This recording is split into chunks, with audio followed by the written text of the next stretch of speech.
Tune in, it's time for Kami G. Bringing stars and stories, it's where you wanna be. From celebs to entrepreneurs, she's got the scoop. Community and entertainment, she's in the loop. Every smile a burst of velvet light. Through the screen she shines so bright. With the laughs and tales that weave tonight.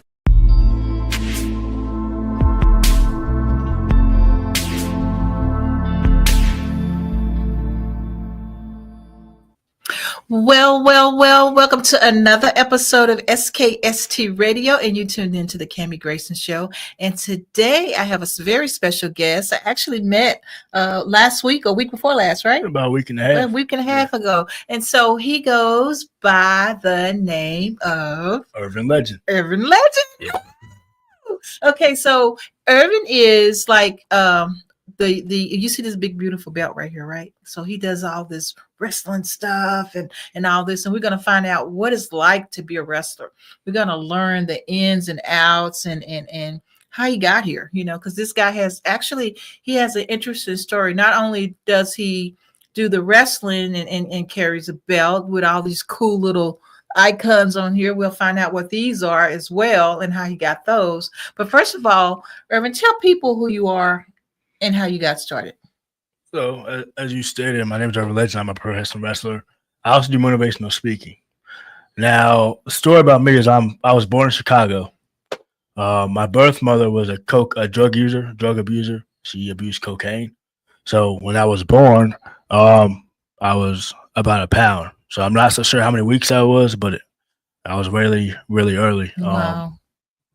And then I was battling cerebral palsy, asthma, mild brain damage, and epilepsy. Oh my gosh, that's amazing. And I think the biggest battle I had was epilepsy, because that's neurological. That affects like your vision, your balance, your learning. She pretty much, gave birth to me, threw me away. Oh. Somebody found me, took me to the hospital. I was in the hospital for about 6 months. And then my foster mom from Cardiff, Wales, that's in the UK, she adopted me. Now, at the time, I don't know how it is now, but a elderly white lady adopting a sick black baby was almost unheard of, especially in my area in Chicago.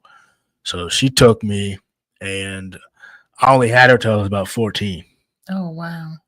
I was 14. She passed away, and that's when I got involved into gangs because I was looking for the support and the love that my mom gave me. And now that I did not have her, now I didn't have no direction. I also don't know my birth dad, so that was another problem. So I was in the gang from the time I was 14 and a half to about 17. Wow. It's amazing. That brings me to my next thing. Gang banging is not good. I can sympathize for everybody who participates, but there's always a way out. I mean, unfortunately for me, I found a way out, but it didn't come without a cost. I did get stabbed and I did get shot. Just to get out? Well, that's because I was in the streets trapping, and people tried to kill me. What you call ops nowadays, those are opposition, those are enemies. They got me. The gang knew what I was trying to do, and I was trying to make myself, be something. So they still kind of gave me like the side eye, but they didn't like opt me out. So I actually moved. My foster sister gave me an ultimatum. She said either you can keep gang banging and get killed out here, or you can move with me and move to Virginia Beach. So that was a very easy decision for me to move. I jumped on a bus from Chicago to Norfolk, and then my sister picked me up from the Norfolk bus stop. Wow. And I've been back to Chicago a few times, but not for that reason. Yeah. So how long ago has this been? I moved in with my sister when I was about 17. 17. Wow. So I'm 32 now, so I've been here since I was 17. Wow. The last time I went to Chicago was to go to my cousin's funeral. And King Vaughn's my cousin. I found that out through a DNA test where you sign up online and they send you the kit, you spit in a cup, you mail it out. I found out he's my cousin through my birth mom's side. It sucks that I never got it. We actually used to like kick it, but as friends, we didn't know we were Related. Okay. So like he never knew, and obviously he passed away in 2020, so I never got to tell him. So I mean, it's cool because I listen to his music, but Yeah. it's funny how stuff So works.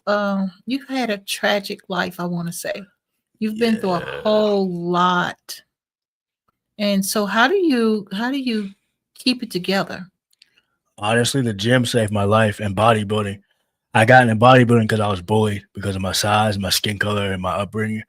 And I got everything from thrown down the stairs, mustard packets thrown at me, got called racial terms.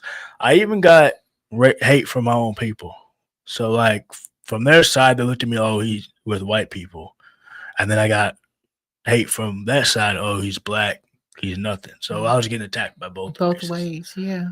And it just got to the point where I was about 15 when I did my first suicide attempt, and I was getting bullied in school.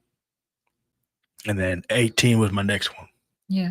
So you were little. So you mentioned that you were smaller and you were sickly.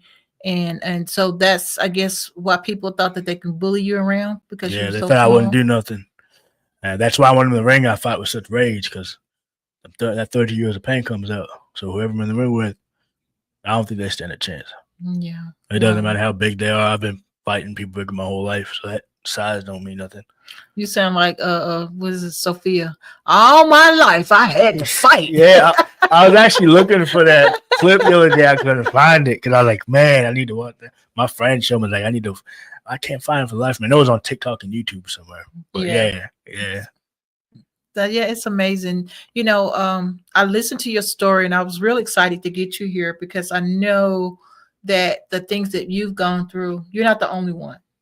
It might seem like it, but I'm sure there are a lot of people out there that need to hear your story so they can know that there is a light at the end of the tunnel. Right.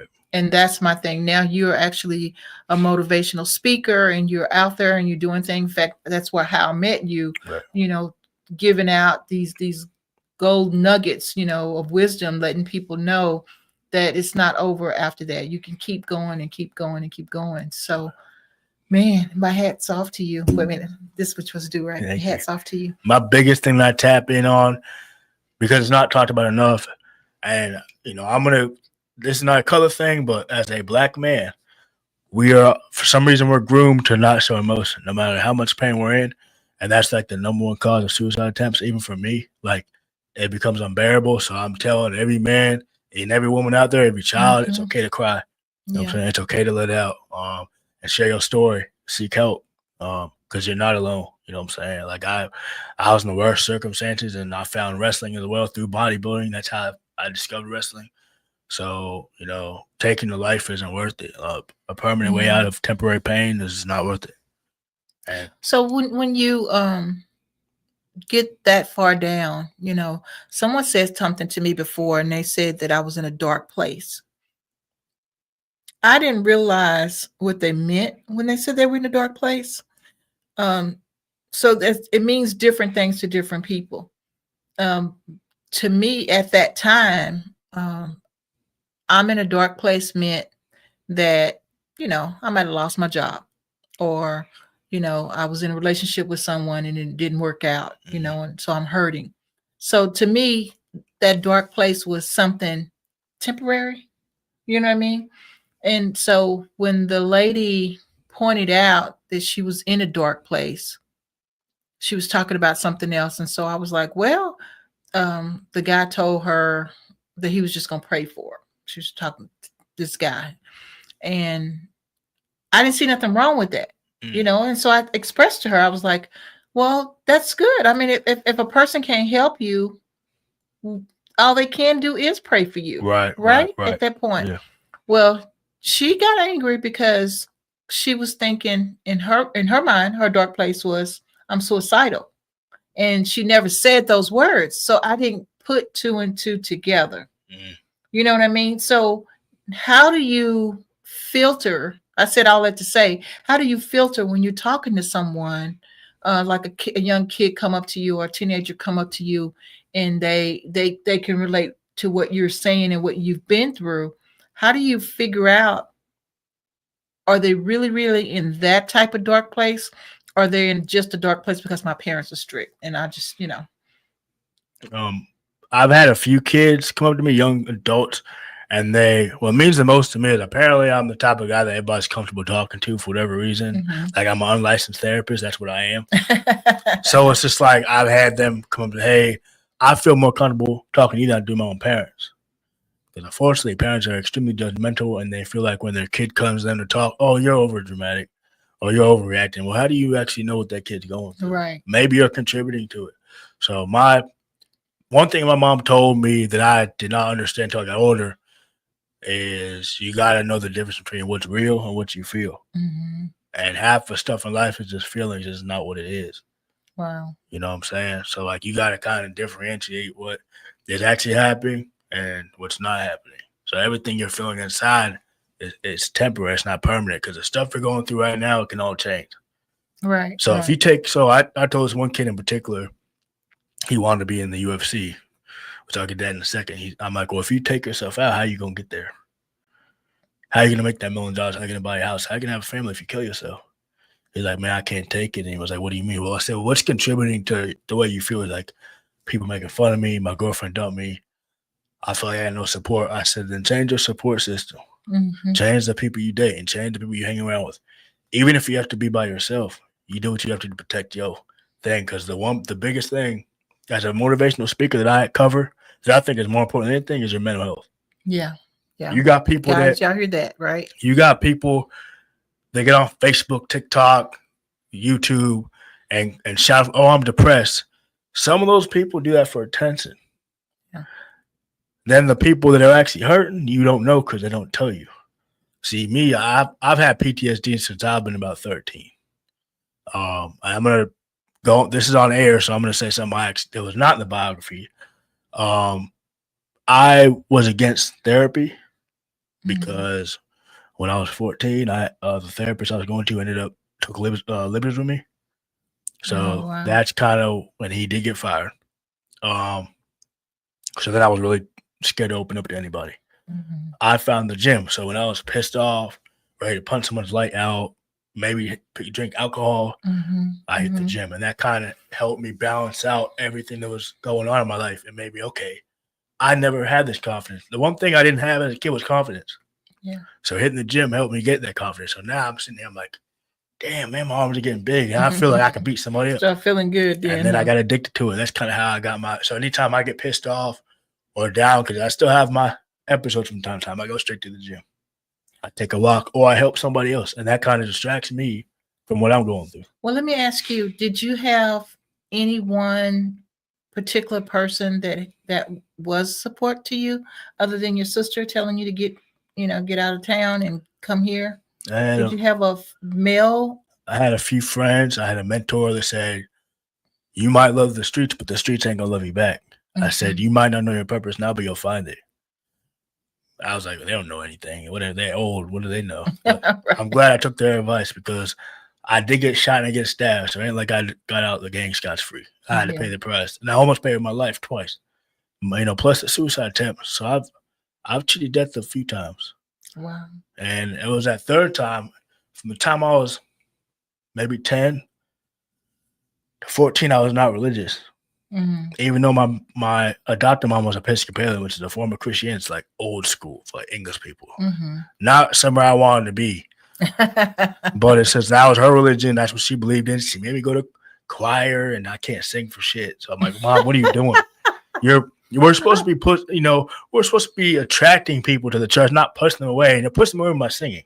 I'm a terrible singer, but I'm a good songwriter. So it's like between that and then, I started losing my faith because of the priest and what he did. Actually, when I got stabbed in the stomach, Nazis did that to me. So they got me from my stomach, my belly button out. Wow. I had an out-of-body experience. That's when my faith got restored. And I was like, okay, I'm here for a reason. And ever since that experience, I've been able to feel energy. I don't consider myself a psychic, but I feel like I can definitely read someone's intentions before they even talk to me. Wow. So let me ask you this. So let's go back to your out-of-body experience. What was that like? Oh, man. The first thing I remember having 6 massive guys like stomp my face in. One of them stabbed me with a small knife, and I was still fighting. until 3 other guys came behind me and pretty much hog-tied me. This one guy had it was almost like a bear knife. It was a long knife. And he pretty much went like that and ripped my stomach open. Oh, So I could not breathe. I couldn't talk. Blood was filling my lungs. I was choking my own blood. Last thing I remember was looking down and my insides were hanging out. ooh. And I saw steam and then black. Then I was floating above my body. I felt really hot, then really cold, and then I felt numb. So I saw 3 flashes. The first flash was gold streaks on mom's face. I saw angels like floating and singing, and the second flash was nothing. The third flash was a putrid sulfur-like smell. Scream like demonic screaming, flames. I remember seeing like these demonic worms with human heads. Oh, wow. I remember seeing Hitler's face, and I saw this most ugliest, scariest. I'm pretty sure it was Satan, because he was in human form, but he had horns, a long tongue, and sharp teeth, and he was just smiling at me. Like, I'm gonna get you. Like, come home. Yeah, yeah. And I was like, what the fuck? I remember I don't know how I said, what the fuck am I doing here? I saw a 5th flash, and then I woke up and there was about 11 guys in the hospital saying he should not be alive. Then I looked down and I see I'd say there's about 50 staples in my stomach. I was in the hospital for about 3 months. Wow.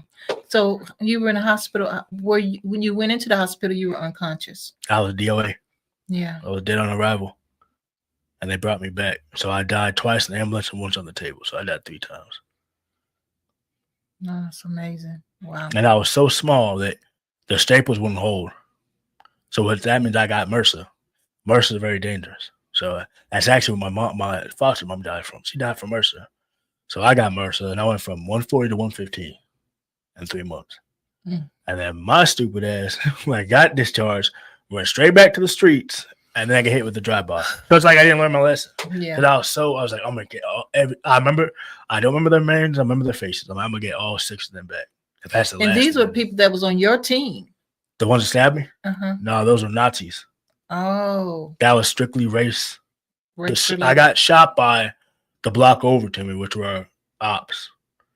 But the Nazis tried to kill me because I was black. And I remember that one spat on me and called me the N-word like repeatedly. And I was like, I'm going to get you motherfuckers, every single one of you. And I was like, you know what? If I do, I'm spending the rest of my life in prison. And I probably am going to go to that place I saw. So I'm going to let karma get them. And karma got them all. Wow. And even though I was like, I got to get out of here. Like, so then I moved to Virginia. I did go to therapy because I was trying to like forget everything I've been through, which is impossible. You can't do it. So yeah, I was like, I need to just restart my life over. I changed who I was hanging out with, my mental state, and that's the rest of the history. Then I started training in wrestling. I was 18 when I started wrestling. 19, I got Rookie of the Year. 20, I started traveling. Wow. 25, I got signed with WWE. They fired me a year later because of COVID. And then I went to AEW, wrestled there for a year. Then they let me go from there. And then ever since I was 27, I've been doing independent wrestling. Wow. So we're going to take a quick break and we're going to come back and learn about wrestling and what's all this cool stuff on your belt mean. That sound good? Yeah. All right.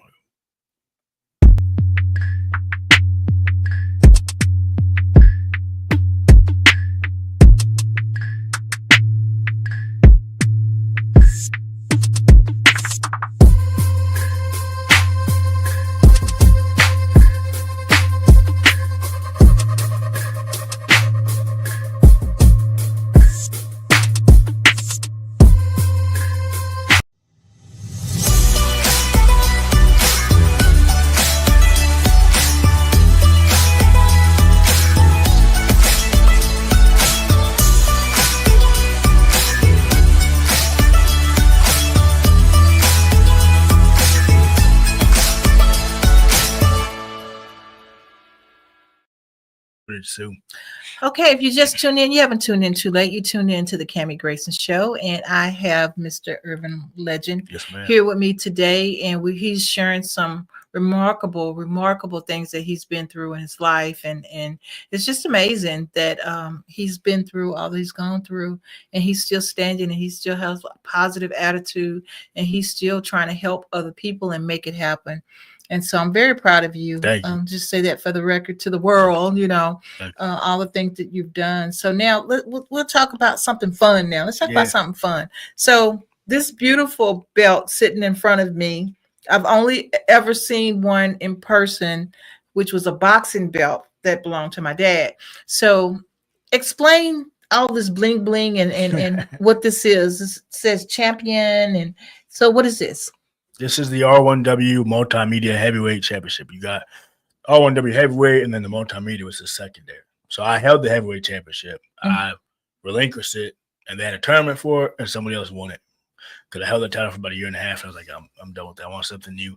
We had what you call a coronation, which is when a new belt is involved in the promotion. They give it to the, current or past champion. So that was me. So they awarded me with the R1W Multimedia Heavyweight Championship. Now, when I first got this belt, I'm like, what the hell?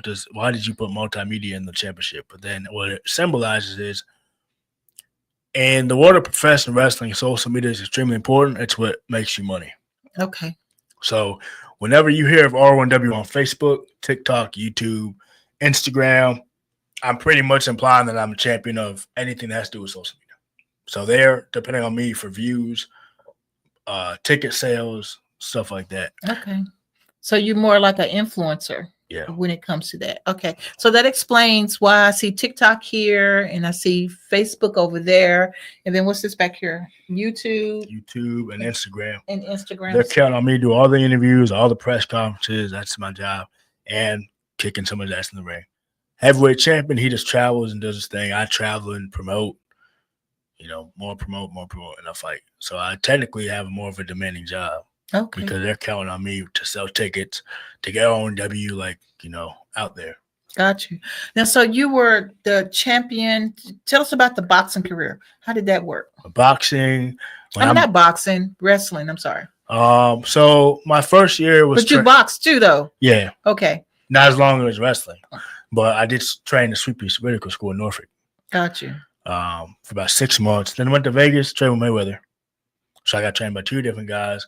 By the time I came back to Norfolk, I heard Sweet Pea got killed by that. I think he got hit by a car.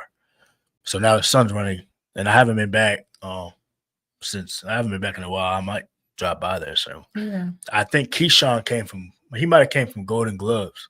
Okay. I know he's from Norfolk, but I forgot who he trained. Where he might have trained out in Vegas. I'm not too sure. But well, I know the Olympics was his main thing. Right. That's where he got a gold medalist from there. Yeah. So I think me and Keyshawn's one of the very few boxers who come from Norfolk. Mm-hmm. Shout out to Keyshawn. And then I'm probably the only professional wrestler from this area. Gotcha. So that's why I haven't seen any wrestlers here. Boxing was, Dorset had a gym, and of course I'm attracted to it because of my upbringing. But yeah, I haven't seen any wrestlers here. That's why I grind so hard, because Virginia has so many talented people. We don't get enough credit. So that's why I work 3 times harder than everybody else, because I want people to say, okay, athletes do come from Virginia. It's not just Texas, Carolina. Florida is overpopulated. So, you got Keyshawn. You got myself. No, he's not an athlete. You got Pharrell. You got Missy Elliott. You got your Virginia. Right. I also found out that I might be getting putting the Virginia Legends down by the beach. Nice. So that's cool. Yeah. So let's talk about your journey being a wrestler, though. So, how did you start? I know you started to build your muscles and things like that, but how did you actually get into wrestling, and when did you decide that this is the way to go? So actually, me and my friends, I was a nerd. I'm not going to lie. When I was 18, I was the biggest wrestling fan in the world. Like, I had oversized t-shirts. Didn't care if it was an XL, 2XL, I'm wearing it. Didn't care if it dropped below my knees. I'm rocking with it. Me and my homies always used to go to Buffalo Wild Wings because they'd have free pay-per-views. I didn't have the money to pay $60 for pay-per-view. So I traveled, or I didn't really travel. I drove 15, 20 minutes down the road to go eat some hot wings, chicken wings, whatever, cheeseburgers, and watch the show. Mm-hmm. There was a smaller local fit that came in and tried to promote their show on top of WWE, and I was like, that's so stupid. Why are you putting your minor league cards on the table. Like anybody gives a crap about your little dingy promotion. When you got WB showing on national television, but then it clicked. I'm like, he's promoting. Why would you spend $120 to watch WB when you can pay $25 and watch local talent? So then I walked up to him and I said, hey man, do you train? He's like, yeah. But he had this smile on his face, like, who the hell is this kid? He's small. He's like, I was like, how much would it be? $250 a month. He told him $250 a month was had a heart attack. I'm like, I can't afford that. Yeah. So one of the wrestlers took a liking to me. His name is Curtis Mack. So he's like, hey man, sit at the table with us. I'm like, me? You want me to sit at the table?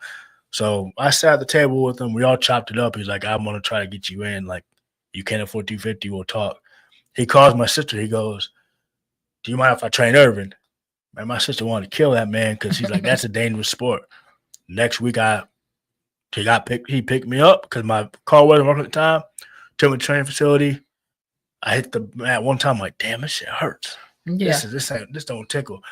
But I fell in love. And then what I did was he's like, well, you have to pay tuition if you want to train. So I didn't pay tuition. I mopped the floors and cleaned the toilets for a year in exchange for free training. That's how I got my start. And then I outworked everybody. Then I started doing bodybuilding, put some size on. Now, everybody knows in professional wrestling, there are drugs involved. There are PEDs involved. There's painkillers and alcohol. The reason why a lot of the guys take that is because this stuff hurts. And the higher up you go on the ladder, the more they depend on you to perform. So sometimes you got to do this 3 times a week. Oh, no. And you were hurting from the last show. That's why a lot of you guys take alcohol, painkillers, and steroids. So there was a point in time in my career where I did all 3. So I wouldn't change it for nothing, but it's a very dangerous. Right. So it's kind of like you leave one world doing all the other stuff to another world to try to better yourself, but it still puts you in the danger stuff. Yeah. So now I have PTSD from my past. I don't trust nobody. I don't trust when someone walks up, Irvin, I want to help you. Who the hell are you? What is your intention? Why are you talking to me? If I'm successful, you're going to cheer me on, or you're going to stab me in the back. Right. So I had to overcome that fear. I had stage fright, which in wrestling, there's no room for that. You have to cut promos. You have to be in front of a camera. You have to work in front of people, wrestle. So my biggest issue was overcoming stage fright and just not being like awkward, socially awkward. So then I start traveling. All these guys are bigger than me. I'm like, damn, I wish I was that big. Right. That's when I get hooked on steroids. I had a veteran there who I not name on the air. He's like, hey, kid, try this. You'll put on size, eat PB&Js and drink milk, do your push-ups, go to the gym, don't drink. I'm like, how do you do it? He's like, here's some needles. This is how much you take. Put it in the glute 2 times a week. I did that, put on like 20 pounds. I was like, damn, this is like a miracle. But then here comes the anger and the mood swings. Like, what's happening? Yeah. So then I started bodybuilding. Once I got my little frame, I was like, okay, now I'm gonna keep taking more and more and more. At this point, I hurt my back. I had lumbar pain. So then I started taking painkillers. So I would travel to these shows and take 10 Percocets, 5 Vicodins, whatever I can get my hands on, muscle relaxers, somas, and I drink.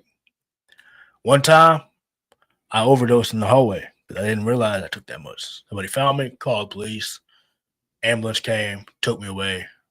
They named it an accidental overdose. This is the time I was in Derby. They pay for your rehab. So I went through rehab, I passed. Then I had to go rehab again for alcohol. That's a separate issue. But I drank alcohol because I couldn't keep relationship. I was still having a lot of mental stuff from my upbringing. So it was from the time I was 23, 25, I went through all that. Couldn't hold a steady job, couldn't hold a steady relationship. And now I'm going through stuff that I'm not used to. I've always been a ladies' man, but the amount of women that was throwing themselves at me was overwhelming. And I thought I was invincible. Like, don't take this the wrong way. There's a point in my career where I was having multiple women on a weekly basis. I'm like, damn, this is the rock star lifestyle. But with that comes issues. Okay. Because with being social media, being an athlete, some of these people ain't nice. A few try to defame my character, my name, my reputation. This is why I tell everybody who wants to be a professional anything. Have a lawyer, multiple lawyers, trademark lawyer, and a legal lawyer, because you never know who's going to come for your money. I had to go to court at least a handful of times over false allegations that weren't true. And that's a big thing in today's society that everybody likes to do that for whatever reason. But I was like, damn, I'm getting multiple different women on a weekly basis, different towns. This is amazing. Gotta be healthy too. Like you gotta get checked. Gotta protect Right, yourself. right. Then drugs were involved. We went to parties. There was cocaine. I hate cocaine. Didn't go to parties after that. Because once I saw that cocaine, I started freaking out. I was like, I can't be around this. Yeah. So it's the pro wrestling lifestyle is not as jolly as it seems. There's a dark side to it. There's a reason why a lot of these guys die before they're 50. Because the drugs, the suicides, that was another thing I was battling. I was like, damn, I'll never get signed to WWE. I might as well just like end it. So I did try to hang myself at another point in my career when I got fired. So like it's been a roller coaster. Wow. And now I'm at the tail end of my career. I'm happy. I'm confined with it. You know, I'm content. I bought my house off with it, fighting. So I've done everything I want to do really. And now I'm getting ready to train people probably in a few months. So you're going to open up your own wrestling gym? Probably either in Norfolk or Virginia Beach, or maybe on the border. So I'm trying to figure out what the best area would be to open up a wrestling school. I know a lot of the young kids in Norfolk need something to do. They're always around gun violence, so I'm thinking maybe Norfolk might be a better choice. Yeah. Well, I mean, yeah, it is a better choice for the inner city children, but you also think about the kids that are not in inner city that still need help. You know what I mean? Does Norfolk's that make sense? can be a little dangerous. Yeah. So I mean, they got I guess they have everything is what I'm trying to say already. And so you kind of want to reach a new clientele that's not right. I mean, and if it's good, it's worth driving, right? If it's I good, was thinking either Virginia Beach, Norfolk, or Chesapeake. yeah. So that's my. But I'm excited for you though. That's pretty cool. Yeah, me too. I had a wrestling school in Baltimore, but I'm having to drive there every week was a lot of gas. So I shut it down. Wow, I love it. So okay, so tell people how they can get in contact with you. You can get in contact with me on Urban Legend on Facebook, Official Urban Legend on my Instagram, Urban Legend 757 on my Twitter, and TikTok is Urban Legend. Nice. So, Mr. Legend, before we leave, can you give us some words of wisdom? Words of wisdom would be when nobody believes in you, believe in yourself. Don't let anybody tell you can't be anything. You can be anything you want to be. And just start to really envision where you want to be in the next 5, 10, 15 years, and then just act on it. If you have any distractions in your life, whether it be women, men, friends, I would honestly say put them second. Because no one's going to get you the way you want to go except for yourself. So it's okay to be selfish sometimes. If you know you're going to turn it into something positive, but don't be selfish and be ignorant. That's right. So you got to navigate because, the big man upstairs ain't going to throw something at you can't handle. You just got to accept it and move on. I love it. Absolutely love it. Well, guys, our time is up, and we want to thank you for joining us. And Mr. Legend, thank you so much for being here. Thank you for having me. Absolutely. Absolutely. Okay, guys, until next time, SKST Radio. Bye for now.